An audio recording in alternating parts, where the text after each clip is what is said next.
the main thing that I see what's going to happen, right, is it's just because the rate of change. We're not going to be able to live in a day and age where you just go study for 4 years and then you're done. You got a piece of paper and that's good. Like you're going to have to continuously adapt and learn. Like how much do you guys need to learn new things if you're in the AI space, it's so much like every week something is changing. Something is always, and so you always need to stay adaptability is everything, right? Like some people, when they join the product or whatever, when they look at jumping on the Q&As and ask what is these AI future businesses and companies and what can I do that AI won't replace? And I'm like, I'm excited for this age because I know I can adapt and I'm going to use AI to benefit me.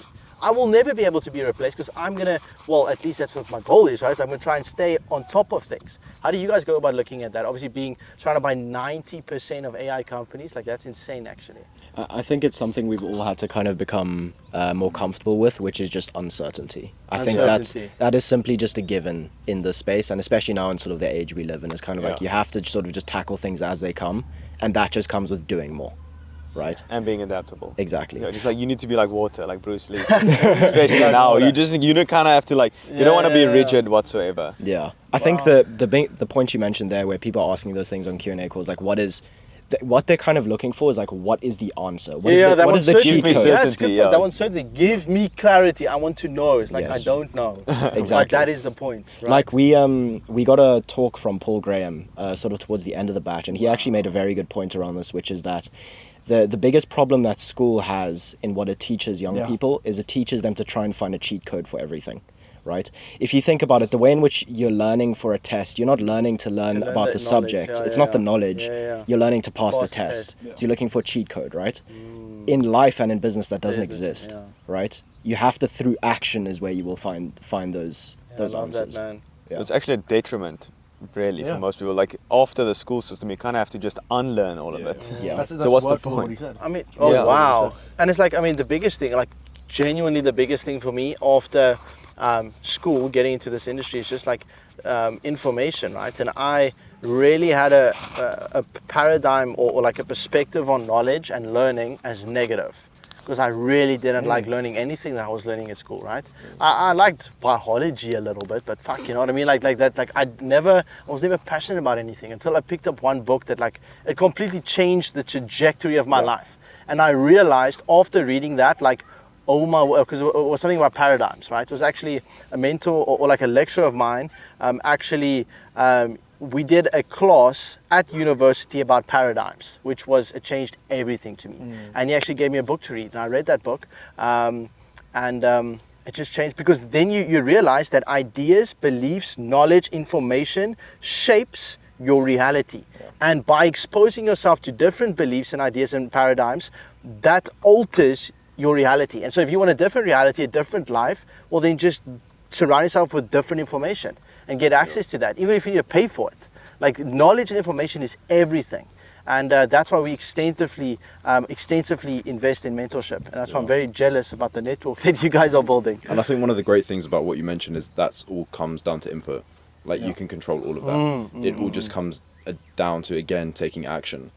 Whether you want to change your reality, it's just about the unknown unknowns. How quickly can you iterate on that and just know more things so that you can change your reality? I think you spoke about this last year. I spoke to you when we talked about how the inputs is actually all that it really takes. And what I think actually really helped me is changing the definition of learning itself. People think that reading the book is learning. Change the definition of that to how have I actually implemented this. I agree with that 100%. And it just changes what you're solving for completely. Yeah, I love that. And speaking about knowledge, where do you find knowledge now, aside from the networking and the mentors? Where do you go for information? YouTube, or do you have some other specific Solely. Yeah, I think we're very lucky because we know what we need to do, and so when you know what you need to do, then it's less about it's less about what knowledge you need to find. It's just who do you go to do that? Exactly what you're saying. And I think that once you know what knowledge you're looking for, then it's a lot easier, whether you do that through ChatGPT or whether you ask someone. Because the problem is when you don't know what you're solving for, what you want to do, you'll sit on YouTube and hope the algorithm finds something. Right? So it's a prerequisite for that is the goal. 100%. Right? What you're building, and then knowledge because you got something working on. I think Rockefeller said this. or maybe I'm just quoting him, but it's kind of like when you're yeah, probably Churchill. Probably Socrates, to be honest with you. But basically, like when you're on a battlefield, like before you choose your weapon, you choose your enemy, right? Like you need to know where he is. If he's right in front of you, right, you're not going to take like a ballistic sniper rifle, right? Like you're going to choose a shotgun or something. And so like before you choose your weapon, you need to choose your enemy. And I think that the dangerous part is like just going in with any weapon into a battlefield that you have no idea of.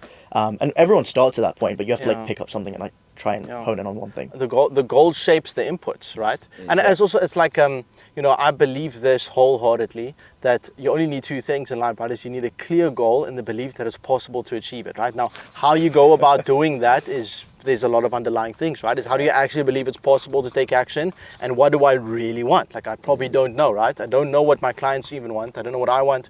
And so identifying those two things is extremely important. And I think people just don't spend enough time with themselves, like, and to actually think about this, because it's so fast. It's like you go to high school, you need to go and figure out what degree, and you don't even know what degrees and jobs are out there, and you never sit and actually think, what the fuck do I want to do with my life? It's specifically designed that way, no? And like for it gives you no time to think. Whoever they is. Like you never get any time to think. Like I was actually glad I was at a university in Stellenbosch where, I had like 3 months vacation. Most people, like they go party, drink, just like numb themselves. But I was like, didn't do anything, and I was like, what am I actually doing? Like, what's going on here? Like, where am I going? That space to think is really important. It's like but passively floating. And that's scary, right? like a leaf in the wind. It's a fearful, because that in and of itself is you are staring into the abyss of unknown, right? There's that uncertainty, and it's staring back to you, and it's like, fuck.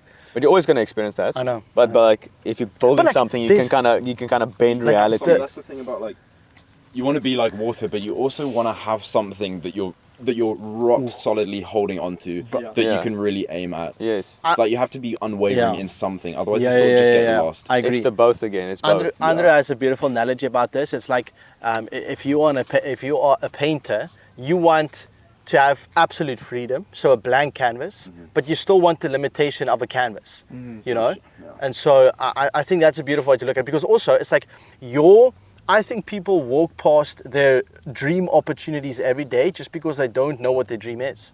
They just don't know. And so they're walking past all these opportunities and everything just because their brain doesn't know what to look for. There's so many things happening. Like an analogy that I like to use is I had a VW Beetle when I was in high school, right? And it's the same thing. As soon as I decided that's the car I wanted, all of a sudden I see it everywhere. Is there more on the road? Of course not. It's just my brain identifies them now more frequently. That's the same thing. If I know I want to, scale my online agency or whatever to a certain amount, or serve a certain amount of people, well then, like my brain and my reality will morph into me seeing those opportunities pop up, right? Seeing certain people on YouTube or networking or whatever, and I've found that to be 100% true in my life. You brought up something there which is sort of like staring into the abyss of the unknown. Elon's got a badass quote about that one. Yeah, he does. Do you want to say it? Please. I don't know exactly what it was, but it's like entrepreneurship is eating glass and staring into the abyss. And after a while, you start to enjoy the taste of blood. Yeah. Bro. As he said, that's entrepreneurship. So it's pretty tough. Fair enough. I think the definition for that would probably be that you're a psychopath. To some extent. I mean, we To all some are, for sure, extent, like yeah. 100%. I You need mean, to be a bit tapped, like you have to be. There's surely something wrong with you. he's been sitting alone in that room for a long time. Right. Yeah. But I think it's something I've been thinking about quite a lot, which is like, how much of it is nature and how much of it is nurture? Yeah. Because there has to be something biological to certain people being inclined to want to jump into pain. Why do you think is that? I think that's what we've seen as well. Yeah, I think it's nature to some extent. It has to Nature. be. Probably comes back to like trauma or something. Whatever case. It's war, right? Like live business, like this is war, and people they just have that warrior blood in them, right? Just like, and I think surrounding yourself with certain people and being in certain situations can bring that version out of you as well. Like I find myself to be more in a certain state of like I can just, if the return on investment is there, my line of being able to go through suffering, my pain Tolerance. tolerance can be extremely high if the payout is worth it. And if I know the power is worth it, I'll go through Capitalism. anything, you know. Yeah. And surrounding yourself with the right opportunities, but also with the right people, tends to bring that out of you.